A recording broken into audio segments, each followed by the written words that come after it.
বললেন, চাচা আজীবন আপনি ছাতার মতো আমাকে আশ্রয় দিয়েছেন, আজীবন আপনি বাবার মতো কোলেপিঠি করে মানুষ করেছেন, একবার শুধু আমার কানে কানে বলেন লা ইলাহা ইল্লাল্লাহ মুহাম্মাদুর রাসূলুল্লাহ, বাকিটা আমি আল্লাহর সাথে বুঝে নেব। কিন্তু আবু জাহেলও পাশে আছে না নাই? আবু জাহেল কয় না, আবু তালেব খবরদার, আজীবন যে শিরকি ধর্মের উপরে ছিল ওইটার উপরেই থাক, বাপ দাদার ধর্মে চুনকালি মাখিস না। একবার আবু তালেব প্রিয় নবীর নুরানি চেহারার দিকে তাকায়, মনে মনে ভাবে এখনই পড়ে ফেলি কালিমা, মুহাম্মদের আদর্শই আমার আদর্শ বানায় ফেলি। আবার যখন আবু জাহেল উতবা সাইবার দিকে তাকায়, মনে মনে ভাবে না, আগের ধর্ম ছাড়তে চাই না। এই দোটানা অবস্থা থেকে শেষ নিঃশ্বাস ত্যাগ করার আগে আবু তালেব এটা বলে মারা গিয়েছে, আলা মিল্লাতি আব্দুল মুত্তালিব, আমি আব্দুল মুত্তালিবের শিরকি ধর্মের উপর থেকে শেষ নিঃশ্বাস ত্যাগ করলাম। তার যেহেতু টাইম শর্ট, বেশি লম্বা চড়া যাব না, হাদিস পাক থেকে দু একটা কথা। আহমদ রাজা খান উনিও আবু তালিবকে কাফের বলেছেন। আহমদ রাজা খান দিল্লির ইমাম, উনিও আবু তালিব আলাইহিস সালামকে কাফের বলেছেন। ফুরফুরাওয়ালা বা ওয়াহাবি দেবন্দি এরা সকলে আবু তালিবকে কাফের বলে। তো আমি ওইদের দিকে যাচ্ছি না। তো আহমদ রাজা খান ফাজাইলে বরেলভি, উনাকে একটা প্রশ্ন করা হয়, উনাকে একটা কি করা হয়, প্রশ্ন করা হয়। কি প্রশ্ন? যে अक्सर मुसलमान अपनी ला इल्मी में मुशरिकीन की बाबत कहते हैं कि फला शख्स फला काम में या अखलाक में अच्छा है। तो बोलते हैं जब अक्सर मुसलमान, বেশিরভাগ মুসলমান নিজের না ইলমিতে না জানাতে একটা কাফিরের পক্ষ হয়ে কাফিরের জন্য বলে যে সেই কাফের ব্যক্তিটা আখলাকে ভালো, চরিত্রই সুন্দর, তার ব্যবহার ভালো, তার আখলাক ভালো। তো আহমদ রাজা এই সওয়ালের প্রশ্ন বলছেন, এবং প্রশ্ন কি হয়েছে, এমন কথা বলা, একটা কাফেরের মুশরিকের প্রশংসা করা, তাকে আখলাকে ভালো বলা, চরিত্রই ভালো বলা, তার প্রশংসা করা, এটা ইসলামে বা মুসলমানদের জন্য কতটুক জায়েজ, কত পর্যন্ত জায়েজ, জায়েজ আছে কি নেই? তো ইমাম আহমদ রাজা খান উনি ফতোয়া দিচ্ছেন। কিতাবের নাম কি?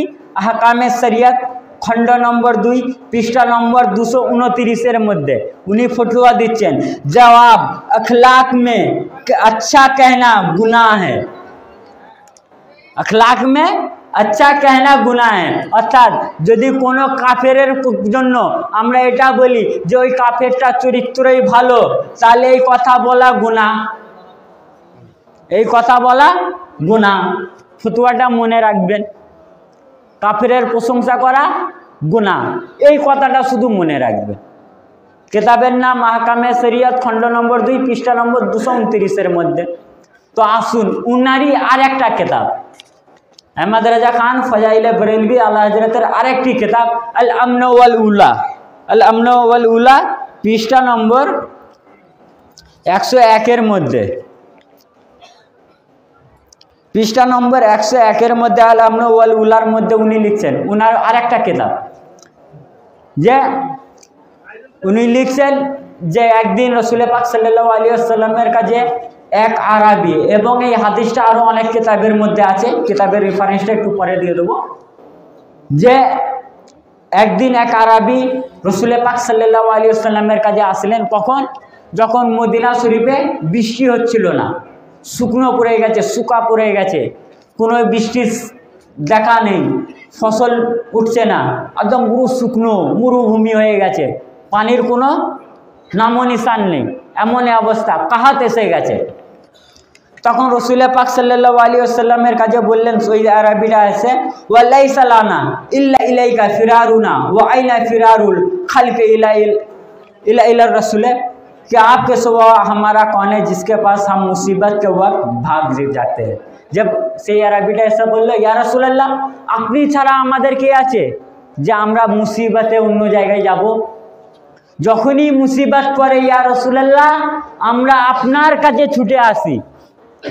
সাহাবী বলছেন, এক আরবি সাহাবী বলছেন, একটা গ্রাম্য সাহাবী বলছেন যে ইয়া রাসূলুল্লাহ যখনই আমাদের উপরে মুসিবত আসে আমরা আপনার কাছে ছুটে আসি। তো ভাই মুসিবতে নবী এবং নবীর ঘরওয়ালাদের কাছে ছুটে যাবা, এটা কুরআন থেকে সাবিত, হাদিস থেকে সাবিত আছে। তখন তো রসুল পাক বললেন না, তোমরা মুসিবতে আমার কাছে আসলে কেন, আল্লাহর কাছে ছুটে যাও। নবী পাক বলেননি, নবী পাক বলেননি। তার মানে নবী পাক না বলেই, বারণ না করে এটা প্রমাণ করে দিলেন যে উনার মুসিবতে আহলে বাইতের কাছে ছুটে যাওয়া যায়, যেহেতু রসুল পাক বারণ করেননি। তারপরে রসুল পাক সাল্লাল্লাহু আলাইহি ওয়াসাল্লামের কাছে এই দোয়া চাইতে এলেন যে মদিনায় শুকিয়ে গেছে, পানি নেই, আমরা হালাক হয়ে যাব, আমরা ধ্বংস হয়ে যাব, ইয়া রাসূলুল্লাহ দোয়া করেন। তখন রসুল পাক সাল্লাল্লাহু আলাইহি ওয়াসাল্লাম নিজের হাত মুবারক আসমানে তুলে, আমি মুক্তাসারভাবে বলছি, নিজের হাত মুবারক আসমানে তুলে দোয়া করলেন। রসুল পাক দোয়া করছে নিজের হাত মুবারক তুলে। তো কিতাব বলছে, আহমদ রাজা খান তেনার কিতাবের মধ্যে লিখছেন আল আমলা ওয়াল উলা, পৃষ্ঠা নম্বর 106 মধ্যে, কিতাবুল ইস্তাক্কা, বাবুল ইস্তাসকাতে। তো উনি রসুল পাক হাত লাগাননি, দোয়া কমপ্লিট, দোয়া শুধু কথা শেষ হচ্ছে, হাত লাগাননি, পুরো মদিনাতে মেঘ ছেয়ে গেছে এবং বাদল গরজতে, আকাশ বিজলি চমকাতে শুরু করে দিয়েছে। আর হাত মুবারক নাবাতে পুরো মদিনাতে এত পানি, এত পানি, এত পানি, 7 দিন টানা পানি হতে লাগলো। কদিন? 7 দিন টানা পানি। তখন আবার সেই আরবি সাহাবীটা আসলো রসুল পাকের কাছে, ইয়া রাসূলুল্লাহ আমরা ধ্বংস হয়ে যাব, ইয়া রাসূলুল্লাহ আমরা পুরো মদিনা শরীফের গলির গলি পুরো পানিতে ভরে গেছে, ইয়া রাসূলুল্লাহ আমাদের সাহায্য করুন, আমরা মুসিবতে পড়েছি। তখন রসুল পাক সাল্লাল্লাহু আলাইহি ওয়াসাল্লাম মিম্বারে উঠলেন, উঠে নিজের আঙুল মুবারক দ্বারা এরা ইশারা করতে করতে বললেন, হাওয়ালাইনা ওয়া আলাইনা, যে আমাদের কাছে বৃষ্টি হসনি, আমাদের আশেপাশে পড়, আমাদের কাছে নয়, আমাদের উপরে নেই, আমাদের আশেপাশে বৃষ্টি হয়। যখনই নবী পাক এইরকম আগুল করে ঘোরালেন যে হাওয়া আলাইনা ওয়া আলাইনা, আমাদের কাছে নয়, আমাদের উপরে নয়, আমাদের পাশে হ, সঙ্গে সঙ্গে কিতাব বলছে সেই বৃষ্টিটা অত জোরে বৃষ্টি হচ্ছিল, রসুল পাক যতটুক এই আঙুল দিয়ে এরম ঘুরিয়েছেন ততটুক পানি পড়া বন্ধ হয়ে গেছে, আর পুরো পাশে পানি হচ্ছে, বৃষ্টি হচ্ছে।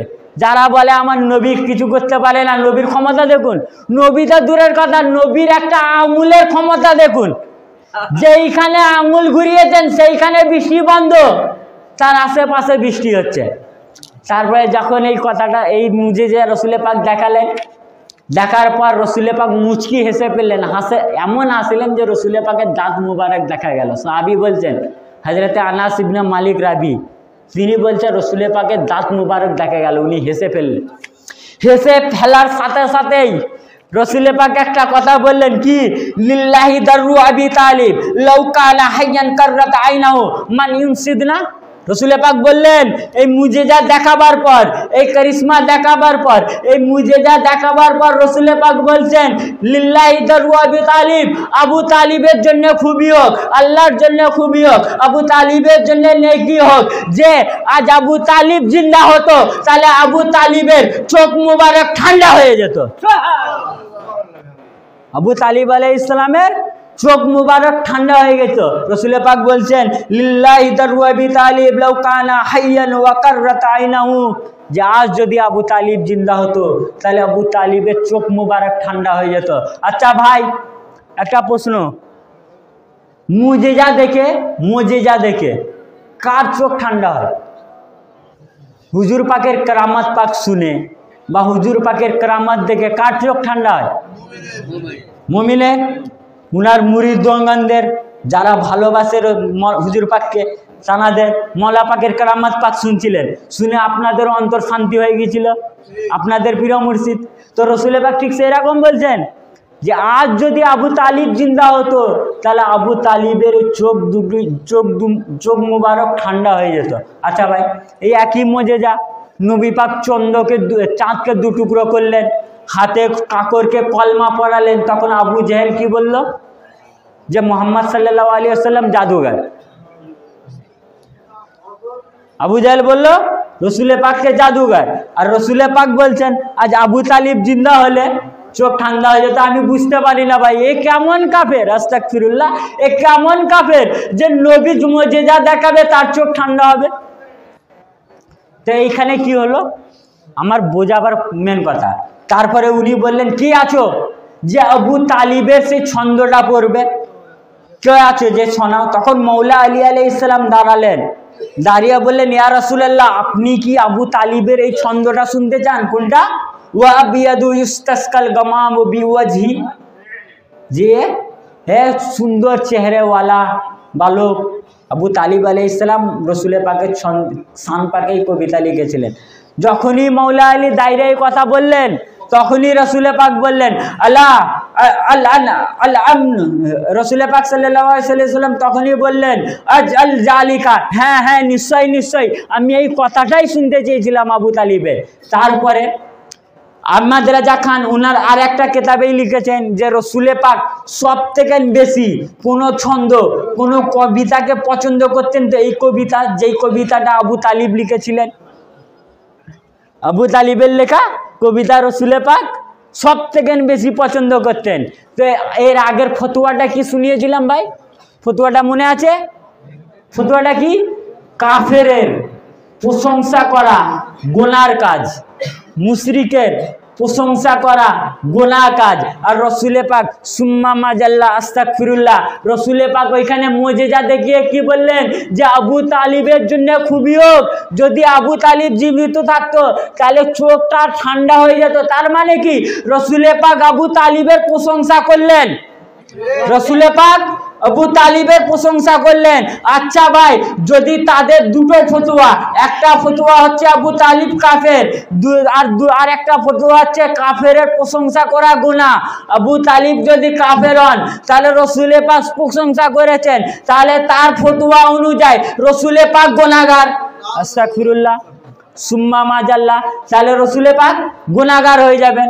এবং এই ফতোয়াটা সহি যে কাফেরের প্রশংসা করার গুনাহ, এই ফতোয়াটা সহি, এই ফতোয়াতে ভুল নেই।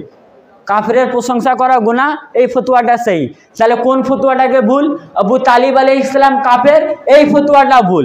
যদি এই ফতোয়াটাকে সহি মানো, যদি এই ফতোয়াটাকে সহি মানো তাহলে রসুল পাককে গুনাহগার মানতে হবে, আস্তাগফিরুল্লাহ। আর যদি কোনো ব্যক্তি রসুল পাককে গুনাহগার বলে তাহলে সে কাফের হয়ে যাবে, মুরতাদ হয়ে যাবে, সে জাহান্নামী হয়ে যাবে যদি রসুল পাককে গুনাহগার বলে। তাহলে ভাই রসুল পাককে গুনাহগার আবু তালিবকে যদি কেউ কাফের বলে তো ইনডাইরেক্টলি সে এই কথাই বলছে, আস্তাগফিরুল্লাহ সুম্মা মাজাল্লাহ। তাহলে আবু তালিব কি? মুমিন। কেন? নবী পাক কোনো কাফেরের প্রশংসা করতে পারেন না।